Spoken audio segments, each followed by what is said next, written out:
This week on Lunchbox Envy, in European folklore, carrying one in your pocket is meant to ward off evil spirits. Its juice glows under UV light, making it perfect for invisible ink. And the largest one ever grown weighed the same as a human head. Ew. Ooh. We've got lemons and we're making lemonade. Woohoo!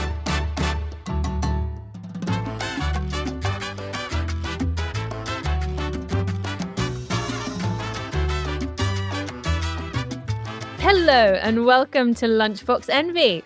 I'm Manu and I'm here with my fellow QI elf Jack. Hello, Manu. How are you doing? I'm good. How are you? Great, thanks. Especially because we're also joined by food writer and chef Rosie MacKean. Hey, Rosie. Hello, it's nice to be here. Honestly, cannot wait to dive right into lemons.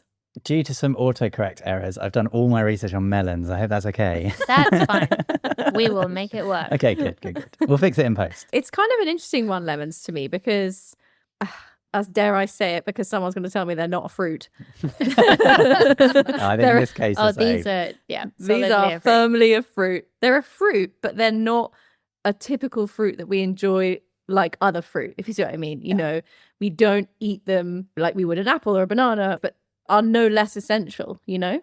Yeah, you wouldn't snack on a lemon, but you also wouldn't want to live in a world without them. No, definitely not. So, lemons we think came from northeast India or northern Burma and China. We started cultivating them, so started growing them about 2,000 years ago in Assam and China, so India and China.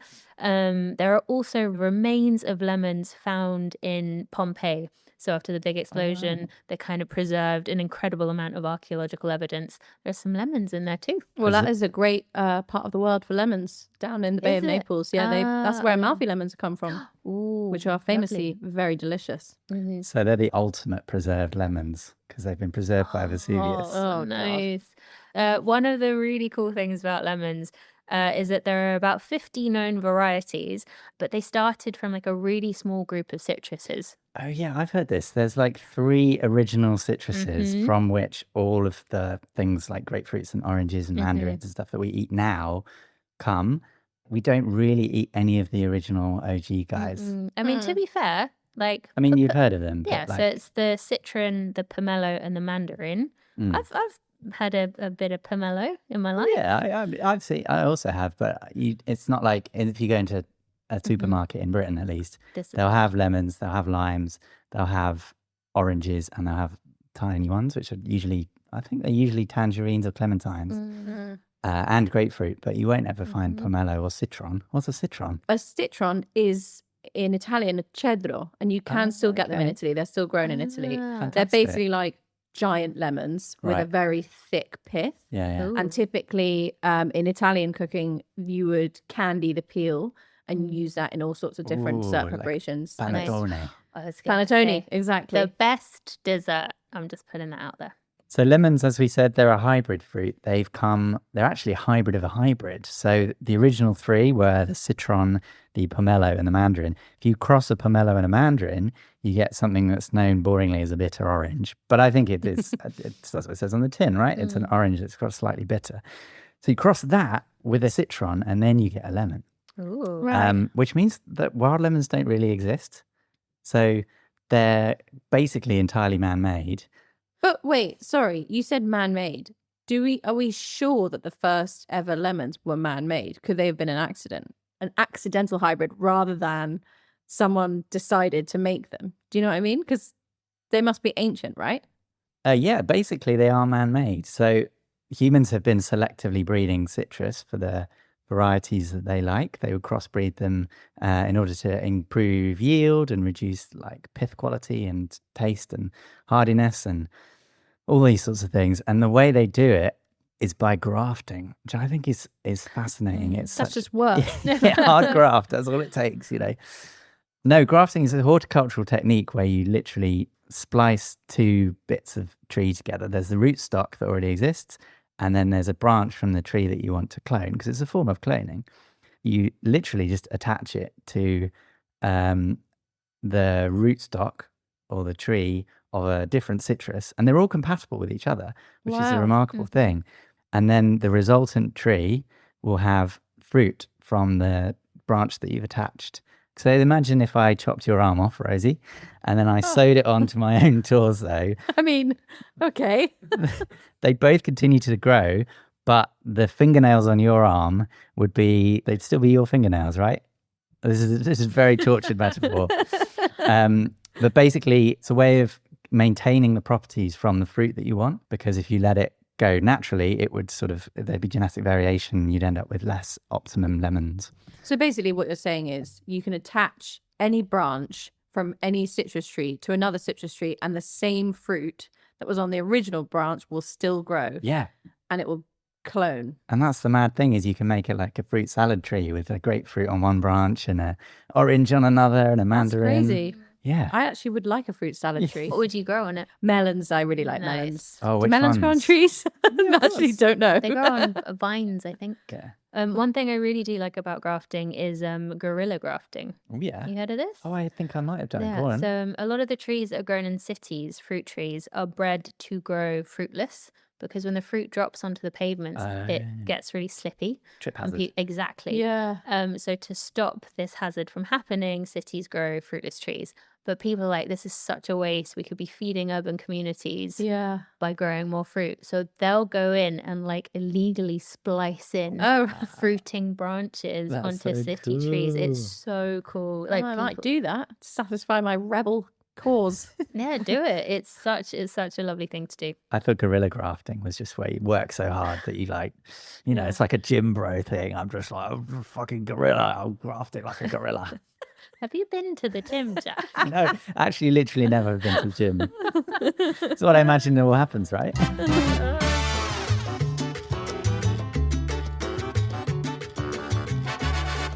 Let's crack into our first lunchbox, and that is you, Rosie. I've made another sandwich. So There are 3 sandwiches. there are 3 fish fingers sandwiches on this plate. Stop it. What we are going to do is a blind taste test. One of these sandwiches is a very boring fish finger sandwich. So The vanilla. it has literally got white bread, mayonnaise, lettuce, and 3 bird's eye fish fingers. Other fish fingers are available. The other 2 are slightly different. One of the sandwiches has lemon juice. Oh. The third sandwich has all of the above ingredients, lemon juice and lemon zest. So here you go. Crack in. I'm so excited. We should All right, start I with do number one one. each. or- No, just take a bite out of each one And then pass it on. and give me some feedback on the one you've eaten. So for the listeners at home, they're numbered 1, 2, and 3. I'm the only person who knows which one's which. I'm not getting any lemon off that. Yeah, I don't think there's lemon in that one. Number 3 definitely has lemon of some sort. Oh, okay. So I think number 1 had the lemon juice. Number 2 had nothing, and number 3 had both. Unfortunately, you're wrong. Oh no. Number 1 had lemon zest and juice in. Oh, Maybe I didn't put interesting. enough zest in. No, but I thought that was the tastiest. That was the most balanced. Like you got a bit of mayonnaise, a bit of lettuce. Number 2 had nothing. Okay. And number Okay. 3 just had juice. So we were right about number 2. Yeah, you were right about the one that didn't have any, which is, I suppose, a good That's thing in a the way. easiest. So what I wanted to try and examine and see if we could notice any differences is what is the function of lemon in cooking? Because what does that very sour juice, bitter, sour, what do we think there's a difference? Like, Oh, yeah. No, sorry. I was going to rate. I mean, this is going back to Kate Nash. Do you remember her song, You Must Eat So Many Lemons Because You're So Bitter? Bitter. yeah, Oh, but it's not actually, but it is But I was sour. going to say, aren't lemons famous for being sour? There's sour, yeah. Yeah. The profile is sour rather Okay, than listen bitter. up, Kate Nash. Anyway, when I was researching, like, what is the function of lemon in cooking? Other than what I know to be true, which is that you often finish dishes with lemon juice. It's a way of balancing out flavor. So you often use acid to neutralize or, fight with another flavor. But actually, acid, particularly citric acid, but acids, contain hydrogen ions, which interact with human taste receptors that make things taste saltier. They basically enhance salty taste sensation. Oh, wow. Essentially, acids reduce the sodium taste detection threshold. Try saying that 3 times. That's really hard. Sodium taste detection threshold, meaning you need less salt To get to the make same something hit. taste saltier if you Wow. add acid. I read a piece where a very famous development chef and writer, Kenji Lopez Alt, had said sometimes if you think your food is underseasoned, it might just be that it needs a bit of acid, not salt. Ah. And that's what I wanted to see, is if you could taste any difference, like saltiness wise. I will say the first one was the blandest. And when I That's put the so second one interesting. in my mouth, it tasted like so much fresher. Like I said, I could taste the lettuce in a way that I couldn't with the first. That's so interesting, isn't it? Because I was like, why do I do this? Like I think often as chefs, you don't really question Yeah. what you do. You just do it status very quo, yeah. robotically. No. I want to talk about zest as well. Mm. What is the function of lemon zest? How do they differ? Mm. And how should we be using them? Mm. I love lemon zest. I actually use lemon zest more than I use lemon juice, funnily enough. Are you one of those people with like shaven lemons in their fridge? Yeah, I am, unfortunately, that wanker. They're really, really, really different. So the zest is basically the skin or the peel. Mm-hmm. This yellow bit specifically. The white bit is called the pith. Mm-hmm. The pith tastes a lot more bitter than the zest or the flesh because it contains more compounds, naringin and limonene, and they are quite bitter. Yeah. But the zest or the peel contains D-limonene, which is like the most fragrant lemon essence flavor. You know what I'm talking about?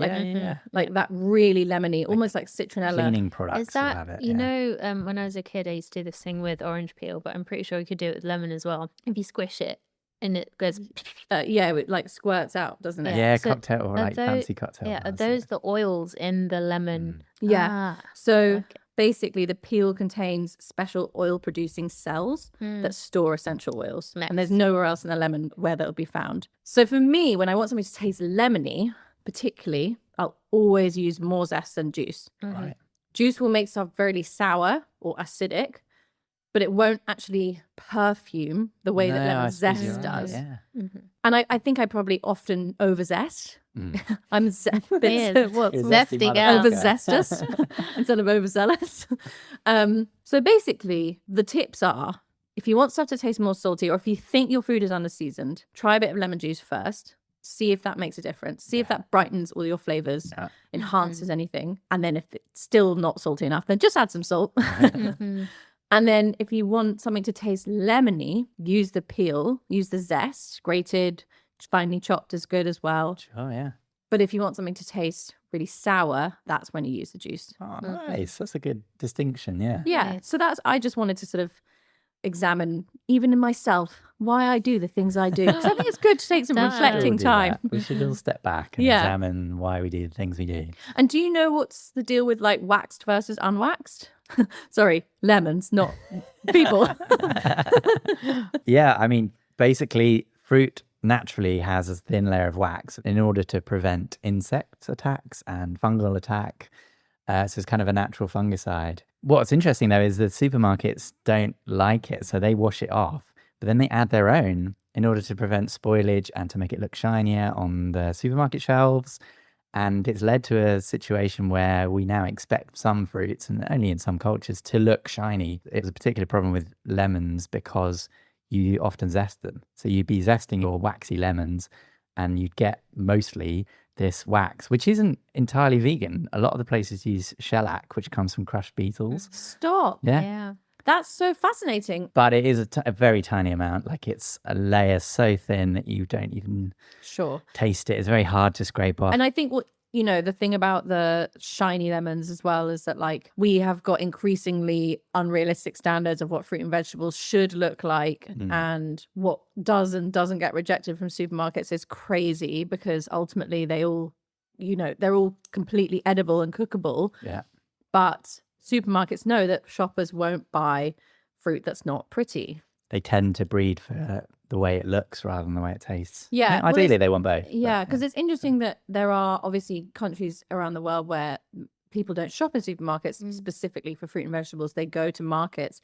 Italy, for example, it's a Eurocentric example, but in Italy, people will buy seasonal vegetables from their market. And also conversely, in African and Caribbean culture, plantains, you can get them at varying stages of ripeness and blackness and bashed upness. Yeah. And that's very like important for the buying of those things. Whereas us Brits would never dream of buying fruit Yeah, and they'd veg send it like back. that. They'd be like, Yeah, we just like, I want it perfect right now for exactly how I want to use it. Yeah. I don't want to have to wait for it. It should be exactly ready Mm. and shiny. Yeah, true.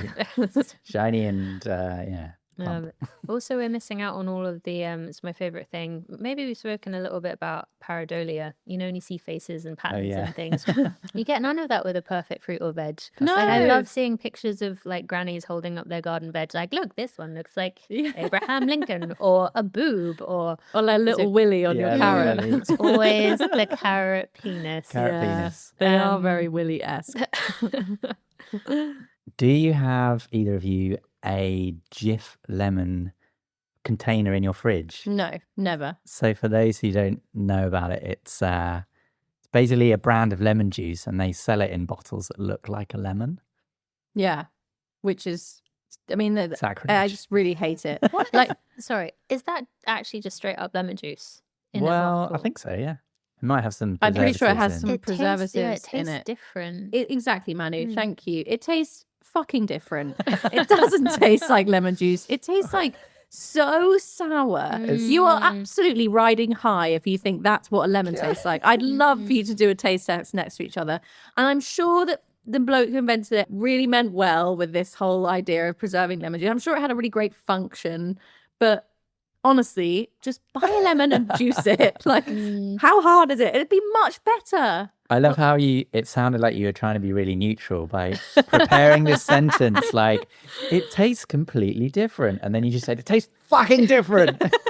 I mean, the thing is, yeah, look, I could be more diplomatic about it, but it doesn't even, in my opinion, solve a problem of like, it's not something that makes lemons more accessible for people with less money. Yeah. It's not that. Like, basically, it's pure convenience for the sake of flavor. So they were invented by a man called Edward Hack in 1954 for a British food company called Cerebos. They're still around. Yeah, Yeah. no, they are still around. The company was inspired by the Italian lemon-shaped juice containers. I've never seen these in Italy, but I imagine they existed. The model is based on every single lemon that was in Harrods, Selfridges and Fortnum's at the time. Oh. He went around all these shops, looked at all the lemons to find the perfect like lemony shape. And then he went to Covent Garden and looked at 900 different individual lemons. He basically auditioned 900 lemons to find the prettiest one. And it's been immortalized in the plastic squeezy Jif lemons. But maybe in the 50s, it would have been a bit more expensive to buy a bunch of lemons, and therefore it solved a problem that existed then and doesn't exist now. Sorry to be such a Jif skeptic / hater, but I pronounce it GIF, actually. Oh oh god, don't start this conversation.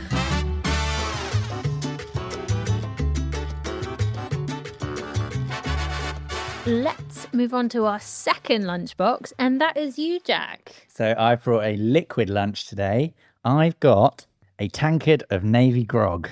Oh, that is It's almost a pint, actually. quite thick. It is quite looks, thick. yeah, it looks like what I imagine mead looked like back in the old Okay. days, the days of yore. It looks a bit more like digestive juices. It's than... much more, it's much cloudier. It's slightly yellow, but it's basically 7 parts lemon juice to 1 part rum. So this is what the Navy used to give sailors in the 18th century in order to ward off scurvy. Whoa. Remind me, what is scurvy again? So scurvy, in short, is a vitamin C deficiency. And it was horrible. It was sweeping through the British Navy before the mid 1700s. And symptoms include fatigue, joint pain, bleeding gums. Weirdly, your hair goes sort of corkscrew. I think Is that it's why like, it's called scurvy? Because it makes your hair go all curvy. what's happened to your hair? It's all scurvy. It's also fatal. So it was killing, at times, 50% of the British Navy were dying of scurvy. Sorry, the Navy were particularly at threat to scurvy. Yes, because they'd be so far away from their usual diet. The rations at the time would have been biscuits and meat and rums and beers. And basically, they were very nutrient deficient in one particular area, and that was vitamin C. And then we slowly discovered that citrus fruit was the answer to it. But the story of that journey of discovery is really interesting. So it didn't all come from a single light bulb moment where we suddenly realized, oh, this is the answer. There was a huge incentive to work out what was causing all these sailors to get sick. And so in 1747, there was a British naval surgeon called James Lind, and he was basically asked to find out the cause of the scurvy and discover a cure. And so he basically conducted one of the first clinical trials. He got groups of sailors and he split them up and he gave them all different diets. One of them had to drink vinegar every day. One group had to drink seawater, which I think is horrible. Drives you mad. And then another one had to drink like a concoction that was made of like myrrh and garlic. It was very sort of bizarre and expensive. But then the group that actually did the best, which we now know is because of vitamin C, was having an orange and a lemon every day. So great. We've discovered that citrus fruit cures scurvy and staves it off, but we don't know the exact mechanism. Basically, scientists knew that oranges and lemons cured scurvy, so they started giving soldiers lemons, but they still thought it was to do with sour things. Oh. And as a result, there were a lot more misguided attempts to get lemon and lime and other sour things into the diet. So there are examples of people eating carpenter ants, which apparently taste of lemon, but they don't have vitamin C, so they don't cure your scurvy. So bad. My immediate reaction to that was like, I must try a carpenter ant now. I think that's good. No, I think great. they are. They sound a bit like what's the ant that they use at like Noma? Oh, God, I can't remember. They Is use it, an ant for a lemony citrusy it might be the same seasoning, thing. so it might be carpenter ants. Formic acid, yeah. Yeah. So lemons are very high in vitamin C. And for a while, the British Navy were like, fine, we'll give everybody lemons. But they had to buy them from Europe, from Spain and from Italy. And that was quite expensive and geopolitically not on. They could put tariffs on them and the like. Tariffs. Oh, what are Never heard of those? it. But so basically, Britain tried to source its vitamin C from the Caribbean where they were growing limes. And they were British colonies, so you could keep the money kind of in the house, so to speak. So the one way to keep citrus juice fresh is to mix it with alcohol. So they would make the thing called grog, which is usually a mixture of rum and other things like lemon juice and, in this case, water. But because sugar was still quite expensive, there's no sugar in it. Oh. It's Wait, like a so- really, really, really sour daiquiri. Correct. So that is literally just lemon juice and rum. I've diluted it with a bit of water. Oh, okay, good. But yes. You go first. Ah. I can't help but think of like when you describe this Jack's face. It's like that baby. You took a big gulp. It's like the babies when they yeah. try lemon for the first time. Okay. Oh, you get a hint of rum at the end, but fuck me. Oh, it smells quite nice, I like it. You know when That's you pure hear acid. stories of pirates and it sounds very romantic and you're like, oh, I could go for some grog. Yeah. Now well, I'm I was here. thinking about pirates and I was thinking about how most pirates have curly hair and like rotten teeth. And I was like, oh, Yeah, so no, it they probably all had is. scurvy. I would drink, like, if you gave that to me at a bar, I would drink Put a that. bit of sugar in it. Mm. It's not that bad. Like I needed to take the tiniest sips to get through it. You know what? Thank you. I wasn't expecting it to be nice. It was very nice. I'm actually just happy to have tried grog Yes. because grog is the word that you hear and you're like, what's grog? Yeah. But it's interesting the Royal Navy's approach to alcohol because the rum ration was a thing until 1970. They used to, at a certain time of day, they'd ring the rum bell. Everyone would get their daily ration of rum until they realised, like, maybe it's probably not for the best that we're sort of sailing these huge ships with pissed sailors.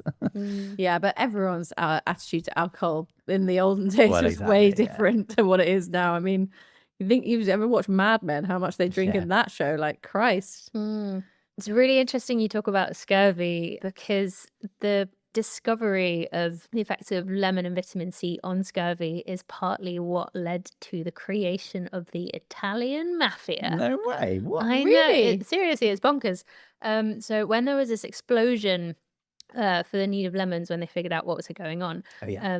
Like you said, they turned to Italy and other countries that were good at growing lemons. Mm. Italy is a great place to grow lemons, like you Yeah. said, because the ground is particularly fertile and they get like really hot sun in the daytime and then it's quite cool at night. So it creates incredible lemon trees. Anyway, so they had this big boom of lemon growing and it was super lucrative, but unfortunately, Italy at the time was not in the best place to deal with this influx of wealth politically and economic. okay. Like basically so much corruption, a lot of intimidation, a lot of violence.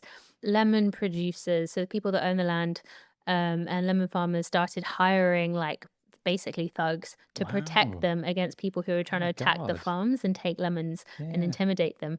Then this group of thugs evolved into the Sicilian mafia. So their first big business was lemons. No way. Interesting. Super cool. Oh, that makes lemons a lot cooler. Yeah. It Wait, does. or does it? Thug life. So one other thing we have to thank lemons for is the exact width of a drinking straw. Oh, What? So there's a guy called Marvin Stone who in 1888 was sick and tired of sucking up lemon pips from his lemonade through these natural straws because people used to use ryegrass and they would have varying widths. So he basically patented the paper straw, which predates the plastic straw. And he made it of a spiral of paper and he made it just a little bit less than the width of the average lemon pip so you wouldn't ever suck them up. Oh, I love cool. that. that's Yeah. quite clever. Yeah. I can tell that this is a man who writes letters to organizations like, I couldn't believe it when my Dear only had Sicilian one mafia. spoon in it. I was gonna Yeah. say so extra.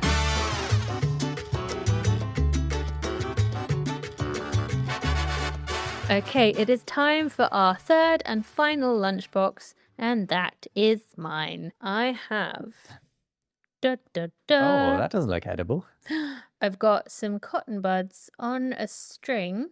The cotton buds that you use to clean your ears with. So Which, Q-tips. by the way, you shouldn't be using to clean your ears, but that's Yeah. another That's, conversation. that's not. Save that for the earwax episode? Yeah, I was gonna say.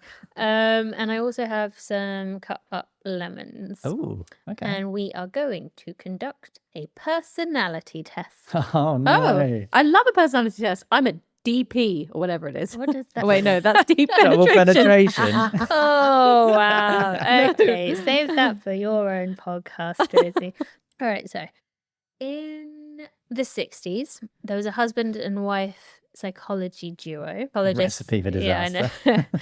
Would have been an interesting Those- marriage. They're poor kids. Oh, Yeah. God. So two psychologists called Sybil and Hans Eysenck.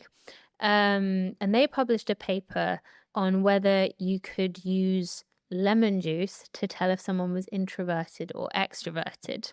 Mm. And they were so confident in their results, they said they were too straightforward to require much discussion, which is Classic. potentially the ballsiest thing I've ever Yeah. read in a They're research literally paper. saying there's hardly any point writing this paper. Yeah, it's so so obvious. I know. simple. You don't need an explanation. We'll Exactly. be fine. Yeah. So it's basically the idea that introverts would be more stimulated by lemon juice if they put it on their tongue and they'd produce more saliva Mm. than extroverts would.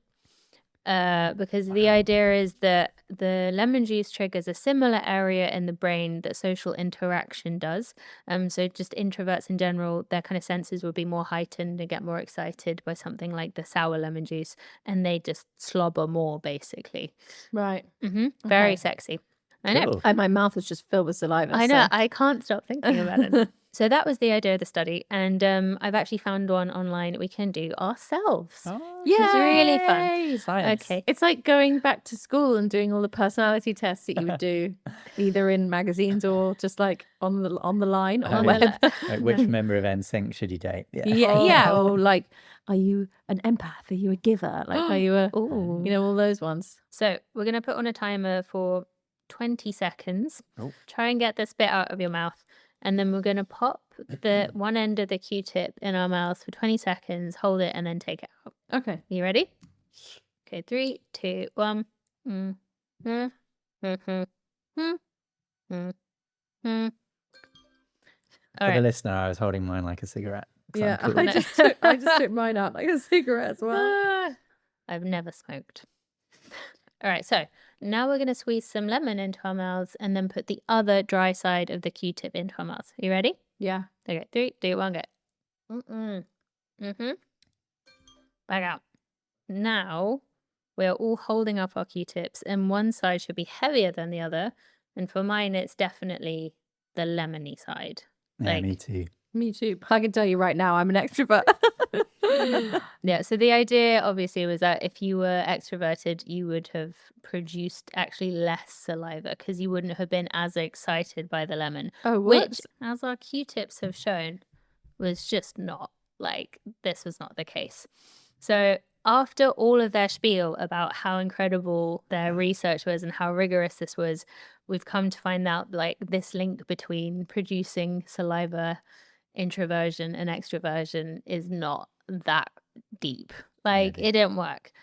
But what is really cool is that there is a link between the amount of saliva you produce and empathy levels. Okay. Oh. No. So in 2014, a scientist called Florence Hagenmüller, she played videos of people eating lemons, and she found that empaths produce more saliva when they're watching other people eat lemons than people that don't register that highly on the empathy scale. So Oh my God. if you're listening at home and your mouth is salivating, then You are a great you're a really people good person. empath. Yeah. Can I just say my mouth filled with saliva watching you two eat, so I'm definitely an empath. Big Okay. empath vibes. I am an empath. I just tasted blood, so I must be a psychopath. That's the, yeah. Oh God. But no, it's really cool like what our brains do when we're watching like other humans. Yeah. Apparently, just seeing the word yawn makes people more likely to yawn. Yeah. It's not just like seeing someone yawn; it's actually reading the word yawn Yeah. and possibly hearing it. So, if you're listening at home, I'm actually yawning now. Another really amazing use for lemons, apart from being able to tell whether we are very like empathetic or not, is for ages people have been using lemons as a type of contraceptive. Oh, I don't know if you've heard about this. no. No, but I'm immediately cringing in areas that I know would sting. Yeah. So there's a really famous story about the Italian adventurer Casanova. Actually, my notes I have fuckboy. I don't need to say that. But, He was a complete fuckboy. He was a little bit. But yeah, he used to use lemons as a makeshift contraceptive. How? So Are you going to go into it? I'm Okay, going to go right. into it. So he would half a lemon, squeeze it, and then use the rind, that round rind, as like a kind of uterine, like cervical cap. Like, But then what? His willy would have gone into the lemon rind too. Yeah. yeah, Ooh. I know it's not ideal. But the weirdest thing is, Wait, is this another experiment we're going to do? Oh, Oh, Jack. But the funny thing about this is lemon juice is actually spermicidal.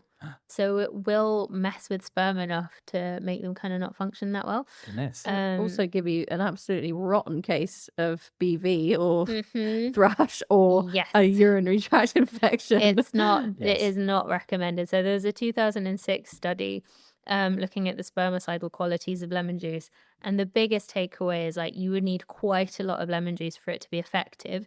I've and got then- half a pint of grog in my fridge. And then the second most important takeaway is don't try this at home. There's not enough studies. Please, women, do not put lemon juice up your hoo-has. Yeah. Cannot stress this enough. Do not try this. at home. But yeah, and then I looked a little bit at other kind of weird historical food contraceptives, and some of them are just like, Ooh. oh, have you got one? No, I'm you're just ready to hear excited. them. Okay, Yeah, I'm so excited. we have in ancient Egypt crocodile dung mixed with honey. What? Ugh. I'm not sure I Applied count topically. crocodile dung as a food. There's honey in there. That's true. Vinegar. Yeah. Which ancient Jewish women were advised to insert into the vagina on a soaked sponge if they didn't want to get pregnant. And then in the 1950s, some doctors told women to douche with Coca-Cola. Whoa, what? I know. So they thought that it would help explode sperm cells, and that the carbonation would kind of like help bubble up in through the cervix into the womb and like wash it out. Truly there would have been a fucking simple answer to that, which is just do some good science on the female body rather than just assuming that putting some coke up your fanny is going to help you not get pregnant. Like, ugh. Just thinking of the stickiness. Yeah. And it's like the 1950s. You could have just looked it up, like not just assume. Anyway, that makes me so angry. So yeah, there you go. Please do not do any of that at home. But what is really cool is that a legitimate contraceptive, the pill, one of the earliest versions of that, the progesterone in it was synthesized from a wild yam. Oh, I know. Oh, that's crazy. Yeah, it's cool, isn't it? I wasn't expecting that. No, I was expecting a lemon. Save that for the yams episode. But there you go. When life gives you lemons. Stick them up your fanny. Yeah.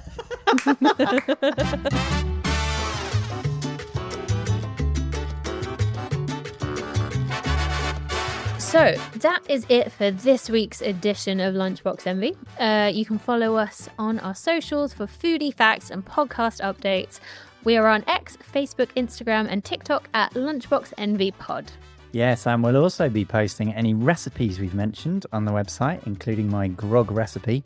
So just head to qi.com/lunchbox to check them out. Nice. So, Rosie, any favourite lemon recipes in your new book? I don't think I really like lemon-specific recipes, but there is a honey semifredo with peaches and lemon, which is really good because the lemon really brings out the honey flavour. As we know, honey and lemon are great together, and it's a very easy, delicious summery pudding. Oh, sounds great. Nice. So, to finish off, I brought one of the sourest things I could think of. Big childhood throwback. We have a tub of toxic waste. Oh, no. Yeah. Oh, God, it's been years since such a mail. I know. Toxic waste, the Please sweetie, do. by the way, not actual toxic Yeah, waste. true. This is an episode of The Simpsons. Little childhood sweet. I really haven't had one of these since I was about 12. There's a little disclaimer on the packet No. that says, do not have more than one at once. Wow. It tastes like bile. My jaw's hurting. How can anyone get through that? All right. Thanks for listening. We'll see you next week. Goodbye. Bye-bye. Lunchbox Envy was hosted by Jack Chambers, Rosie MacKean, and me, Manu Oreo. It was mixed by Liang Lee and produced by Alex Bell. This has been a quite interesting podcast.